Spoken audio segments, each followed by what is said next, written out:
necessarily a bad thing because you learn what doesn't work, right? You fail your way forward to success when you're working for yourself and you're an entrepreneur. And but I decided to partner with a mentor that could really save me, so to speak, from continuing to fall on my face, and that really changed my life.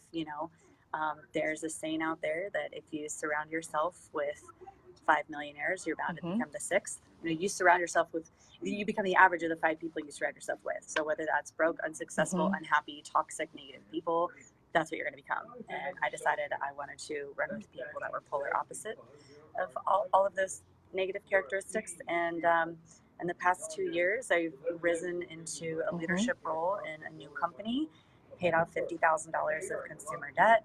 I think the biggest changes are that posture as a professional. I don't make my friends and family feel hunted. I feel like I'm actually able to bring value and education, high level financial education to the table, and teach people mechanics and nuts and bolts that nobody was willing or could teach me prior to this. And the reason for that is, how is somebody supposed to take you to a place that they have never been? Yeah. And if you want to be a multiple 6-figure, 7-figure earner, guess who you have Absolutely. to partner with? Multiple 6-figure, 7-figure earner. And here you are, sitting outside of Starbucks. So just kind of hanging out and looking to help other people that want. I love it. And you brought up the point about finding a mentor. Let's talk for a second about the importance of having a mentor, a coach, and that leadership in your life. Like, what are some things that you think people need to look for when they're trying to identify what strong, powerful leadership or the role of a mentor in their life? Because, I mean, let's be honest, after spending all this time with Frank and Cindy and Daniel the last few days, I mean, I don't think I've ever believed more strongly in that role of mentor. Like, it was such an aha moment this weekend. So tell us a little bit about what people should be looking for in not only a mentor, but in a leader.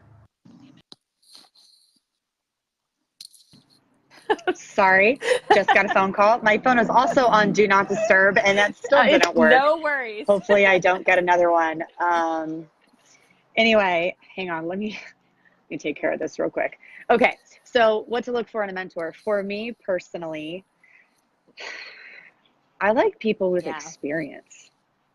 Have you walked through fires? Have you quit? Did you give up? Or did you survive that? And what did it take to survive that? And that's another element of partnering with somebody that can take you to that place that you have never been, because you're going to go through trials.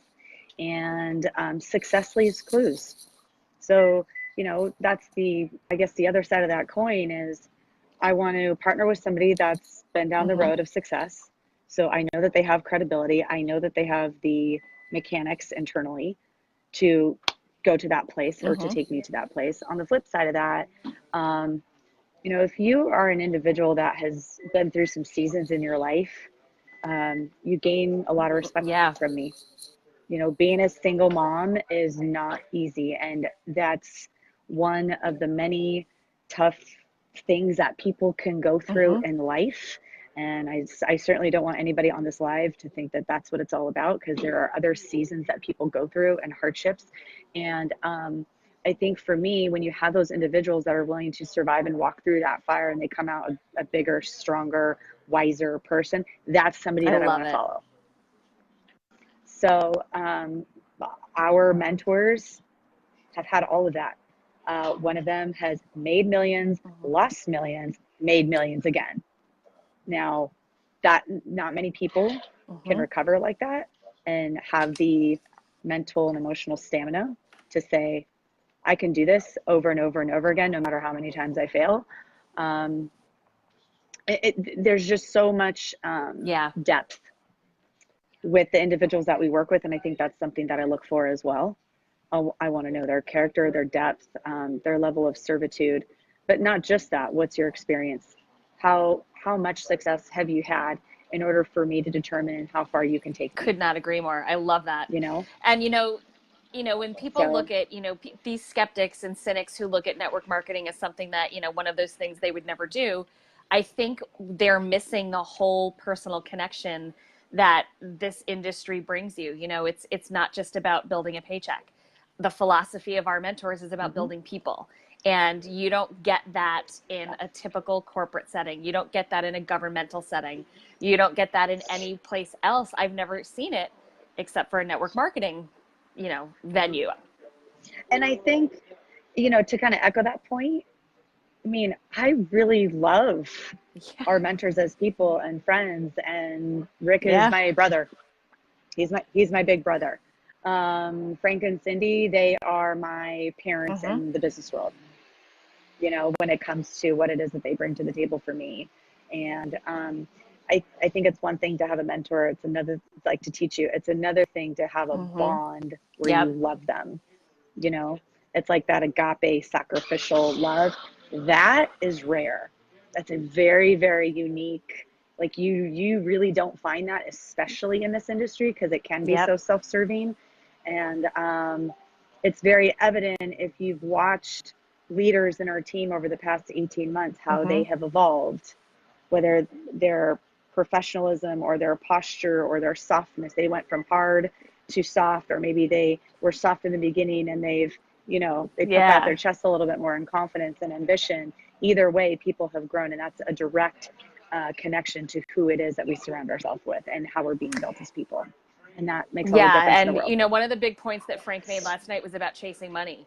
You know, when you chase money, you're going to end up broke. And when you chase people to build people, it's a totally different experience. And I think until you gain that perspective and understand how incredible it feels to build a person, it won't make sense to you. And the last 6 months of doing this, following in the footsteps that you guys have left, because, you know, you nailed it with Success Leaves Clues, learning what clues to look for now has been, I can say fun, because it's fun, right? You know, figuring out. Can we park on what you just said? Because I feel like that deserves a little bit of recognition. You hit a multiple six-figure rank in 6 months. Yeah, I did. Ladies and gents, you need to reach out to Christine, because clearly she can take you to that place that you want to go. Like, why would you not want to have a conversation with that? Like, you got to be a fool to not at least want to engage and learn a little bit more, right? I mean, that you're choosing willful ignorance. Even if this isn't for you, you should at least have a conversation with somebody that has accomplished something that you haven't, that's maybe desirable in your life. And again, it's not all about the money, it's about the people, but everybody needs money at the end of the day. And what's the money going to get you? Well, thank you. So anyway, but you're you welcome. guys, you know, you laid that foundation because of how you were built, because of how your mentors were built. And it's like, it's the best pay it forward system that exists. It's been phenomenal. So shifting gears just a little bit with that, with, you know, with the leadership being in place and with people understanding, you know, we're going to build leader backed by leader backed by leader. Let's talk about the importance of this business school and being able to offer the power of leading with financial literacy and business acumen, because, you know, I know when Rick decided to create the business school, that was a big missing link in this profession. Was, I don't want to say the lack of professionalism, but the lack of business presence, right? So, you know, let's talk about that financial literacy piece a little bit. So I think the industry is notorious for philosophies such as go for no, which I think is totally stupid. That can be another live for another time. If you're practicing that, if you've been told that, please come and have a conversation with us. There's a much better way to build. They've also taught this philosophy of keep it simple and keep it duplicatable so anybody can do it. Well, people don't learn anything with that. And what you're saying is they're not smart enough to learn a new skill set, but at the same time, they can get a college education for 4 years. Like what you're saying is they're not teachable, they're not coachable. And we believe in people more than that. And we believe that they are teachable and coachable, and they can learn new skill sets, and they can duplicate what we teach. And the thing with financial literacy that's so attractive is this is the stuff that you can't learn at a university. You can't learn it at a college.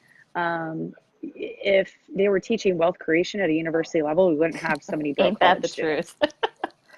And with very expensive pieces of paper that can't find jobs. Why can't they find jobs? They lack experience.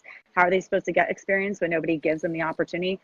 Sounds like they got themselves stuck in a corner. And that's also where we come in, because we can provide an education with a vehicle that will allow them to execute and build skill sets that can be turned around and used in the marketplace in other areas. And we have people doing that left and right. And so, you know, there's so many benefits to financial education, not just from sharpening skill sets or honing in on what your gifts are and highlighting those and magnifying them in your current role, whatever it is that you do. But also planning ahead. 67% of Americans are going to outlive their retirement. Why is that the case? They're never taught how to plan ahead. They're never taught how to have vision. They have sight for the day, which means they go to work. They're told when to have lunch. They're told when to go to the bathroom. They're told when they can go home, and then they go home and they eat, and then they sleep, and then they go and they do it all over again. Like you're living for the day. You're not planning ahead. And so, you know, with that being said, okay, let me put it like this. You don't know what you don't know. And there's a reason why the rich keep getting richer and the poor keep getting poorer. And the gap that keeps separating those two categories is financial literacy. So if you are on the tail end and the losing end of that spectrum, you need to come and have a conversation with us so we can teach you what it is that we know. And it's free and it doesn't cost you any money. So you really, this isn't a sales pitch. You have no risk to come and have a conversation with us so we can teach you how you can plan ahead for your own life. Why wouldn't you want that? Especially if you're one to invest in insurance, which most people are. You're investing in your worst fear. Exactly. If you invest in life insurance, you are investing in the biggest fear that is 100% guaranteed going to happen. No ifs, ands, or buts. That's so true. You are going to die. And you put money into that plan every single month. What would happen if you transition that mindset and you made a different type of investment to invest in your dreams or your kids' dreams or your spouse's dreams? What happens when you don't make it about you? What happens when you step outside the comfort zone? Nothing grows inside of a comfort zone, including your bank account or your 401k. So why would you disqualify yourself? Why would you explain that away when it can do nothing but bring positive change to your life? The question of the hour. And you know, you when you said that fear that's going to come true no matter what, we're not going to avoid it. We're taking away from feeding our dreams because we have been, you know, I say this when I tell my story all the time.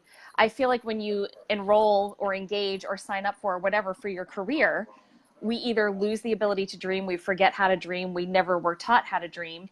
And if you don't have a dream, what is your existence for? What are you doing? Why are you going to work every day? Why? So you're getting up to go to work to pay bills and come home, go to sleep, and repeat all over again. One of the best lessons that you guys have taught us as a team and as a whole and as a community is that power of the dream. You know, cars have never really been my thing. So when we had this conversation about figuring out what your dream is, I'm like, well, my dream is to be rich and famous and yada. Well, not famous. I don't like to be famous, but you know, you know, that's just my dream. But you, like, if you don't have that tangible thing, there's really no ownership of that dream. So I went the next weekend and I went to some open houses on the beach, you know, that were 7, some were 8 figures. And it was like, you smell the fresh paint, you smell the fresh lumber, you see the sun sparkling over the water. That's where that dream becomes tangible. And then it's like, all right, now head goes down. This is the vehicle. This is the fuel for the vehicle. This is where I'm going. Yes. And here's the thing, guys. It's not about the house. It's not about the car. But if you can go and pay $100,000 for a car, if you can go and pay $5 million for a house, what else could you do in your life or for other people if you had that kind of money? Because it's not all about the money. It's what the money's going to get you. What would happen if you got to go bless 1,000 lives because you had enough money to do so? How good would that feel? How fulfilling would that be? If you had the ability to bring home a spouse, if you had the ability to quit a second job, if you had the ability to tax yourself at a lower percentage, because right now, W-2, working for somebody else, you're taxed at the highest percentage. Why wouldn't you want to keep more money in your pocket? Why do you want to give it to the government? hate to say it, I don't know if they're the best at, managing those budgets. Like, I think I can do a better job. But with that being said, like, why wouldn't you want to keep more money in your pocket for the Yeah. sake of your family so that you can take them on that additional vacation? So you can buy them all the extracurricular sporting activity gear that they need, and it's not a struggle. So in the event that life happens and the water heater goes out, or you get a flat tire, or transmission goes out, you're not stressed because you're not strapped for cash because you have something that's coming in. Like, I think it is more stressful to not have a plan B and worrying that your life is you're walking on your own eggshells right now, waiting for the next ball to drop because you're not planning ahead. Totally right. So this can fall, the purpose for you getting involved in something like this is a very broad spectrum. It's, you need the plan B, you want to plan ahead, you need a sense of community, you want the financial literacy and the education, you want to fire your boss, you want to be taxed at a lower percentage, you want the dream. Everybody has a desire, a need, a want, or a dream. One of those things, and it falls into a different category for everybody. Whatever that is, this is a vehicle that can get you to that place, and we will show you how to drive it. And you don't have to quit your job to do it.